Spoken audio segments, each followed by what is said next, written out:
My name's Jenny Zielinska and I'm a student at St Martin's College. I'm here today at the Royal Academy to interview Mark Pomeroy and to look at the archives.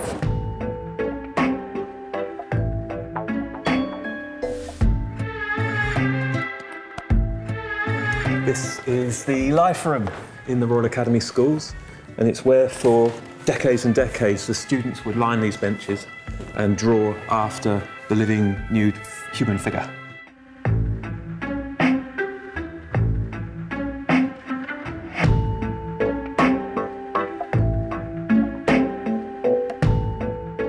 Can you please introduce yourself and what you do at the Royal Academy? My name's Mark Pomeroy and I've been the Archivist at the Royal Academy for the last 13 years. What's an archivist and what does an archivist do?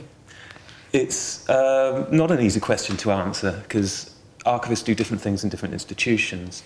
At base level, an archivist is an administrative servant in that I look after all of the records created by the Academy. So that's all of the files, email, everything that is generated by an institution going about its business. That's the kind of workaday definition of what an archivist does. But also, in an institution like the Royal Academy, which has been around for 250 years, I'm also a kind of historian, and so I care for, interpret, and give access to all of these amazing letters and documents that go back all the way to the 1750s, essentially. And together, they tell the story of British art. What are some of the more interesting projects you've worked on here at the Royal Academy?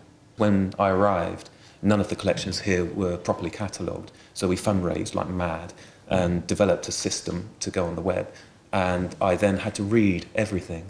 And there's some wonderful things. We discovered some Gainsborough letters, which nobody knew about.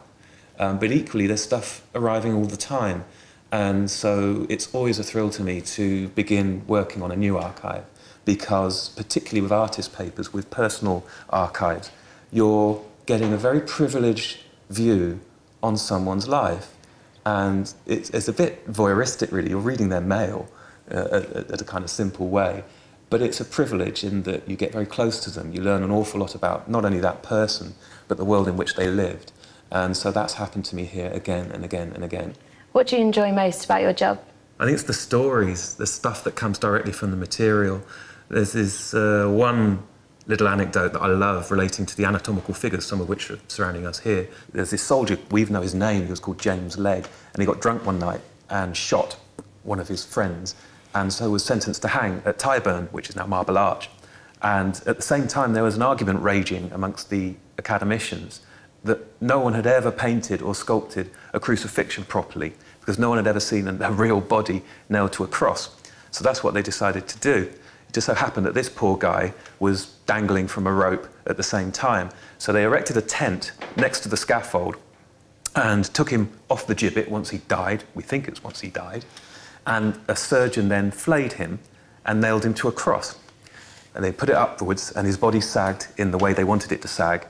And then they took a mould from him and we now have that cast here. It's just a grisly tale. And it's the sort of, just goes to show the sort of lengths to which artists in the 18th century would go in order to further their craft. Sort of thing, of course, we'd never do now, but the Academy is almost unique in still possessing these materials, these écorché figures as they're called. What are some of the challenges of your job? The challenge is usually based around the fact that I'm on my own. I don't have any help other than my lovely colleagues in the library, but I'm the only archivist here. There is no assistant in any way, and I've got a large territory to cover, so I'm usually run ragged. Trying to keep up with everything, keep all the plates spinning. So keeping on top of the inquiries that come in from all over the world. There is a warehouse in King's Cross where I keep all of the modern records, and I sometimes find I have to run out there at a moment's notice in order to find the crucial document that's going to save the Royal Academy. That happens periodically, and it's always a problem. Just physically moving the stuff can be challenging. What advice would you have for someone wanting to work in archives? I think it's like any specialist profession. These days, you begin by volunteering somewhere, showing willing and being helpful. I did. I worked for Hampshire Record Office for 3 months as a volunteer, and that just got me started. It brought me to their notice, showed I was serious about wanting to do it.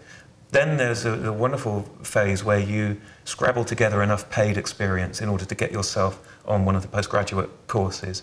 And I really enjoyed that part of my career. I had about 6, 7 different jobs in various places, some for private individuals living in their house and dealing with their own archive.